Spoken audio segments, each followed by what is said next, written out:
Shalom, back with part two. All right. Jacob's trouble. Let's continue here. So, again, we just finished reading this, the definition of Jacob, so that you know who Jacob is. Again, there's a difference between Jacob and Esau. All right. And the promises that Jacob received has nothing to do with Esau and his descendants, the Edomites, the so-called white man, has nothing to do with them. Now, let's further prove this point, because very simply, you do understand that Esau's name was never changed to Israel. It was Jacob's name. So let's quickly prove that. All right, give me a minute here. Let's see here. This is Genesis 35:10. And the Most High Power said unto him, Thy name is Jacob, and thy name shall not be called any more Jacob, but Israel shall be thy name. And he called his name Israel. And the Most High Power said unto him, I am the God Power Almighty, right? Be fruitful and multiply, a nation and a company of nations. You understand, people? 12 tribes shall be of thee, and kings shall come out of thy loins. You got that, people? All right?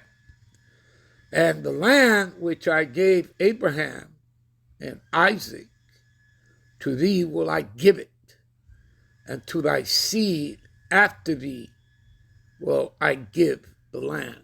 You understand who that land belongs to down there? You have the Edomites, the J-O-O-S, the Zionists, that's Amalek. That's Esau, Edom, okay? They're not the people of that land. They're indigenous to that land, okay? And they're not from there. They come from what? They come from Europe and all that. Again, they don't even originate from Europe. That goes back to Alexander the Great and his father, King Philip the Macedonian, when they conquered all of Europe. That's how the Edomites first coming into power. Okay, you read about that in your Bible, in First Maccabees. Okay, so this is why you have to know history, all right, in order to know the mystery, people. All right. Anyway, give me a minute. Now again, it says here in Jeremiah 30:7, right, that ye shall be saved out of it. All right. There are certain precepts that come to mind. Ezekiel 9:4. All right. The word mark. All right. Give me a minute.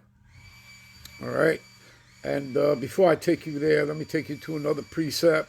All right. To go along with this. And again, this says deliverance from captivity, the promise. Right. So let's go to Daniel 12:1. All right. Let's do that.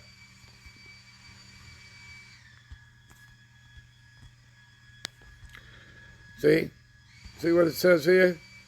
The time of the end. All right?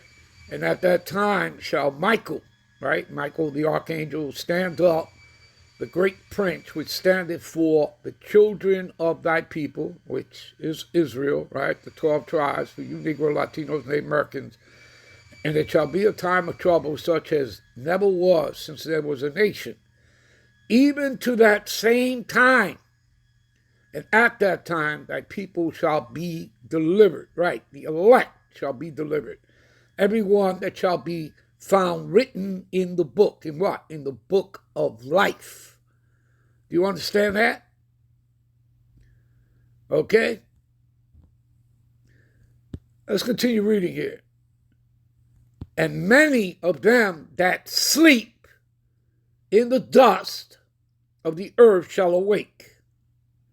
Some to everlasting life, right, immortality, those that have come into the truth.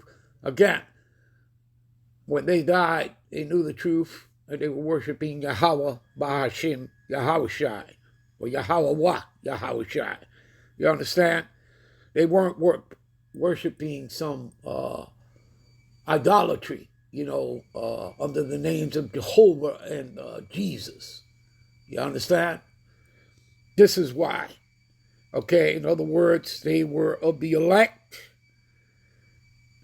They were chosen before the foundation of the world. They were written in the book of life, as we already read, right? So, shall awake to everlasting life, and some shall wake into shame and everlasting contempt, which would be the 2/3 of Israelites. Okay, when they're reborn and come back in the kingdom as children of the elect. All right. Anyway, give me a minute here. All right. Many that sleep. All right. Give me a minute. This is 1 Thessalonians 4:16.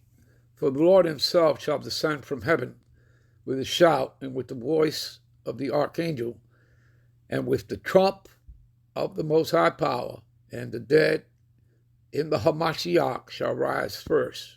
You see that?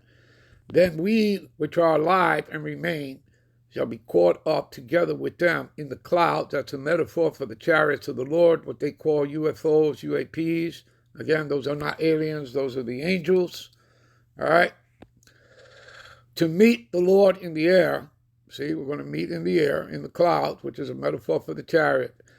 And so shall we ever be with the Lord, right? And we shall all be changed within the twinkling of an eye, okay? You understand that, people? We'll be right back with parts 3 and 4. Shalom.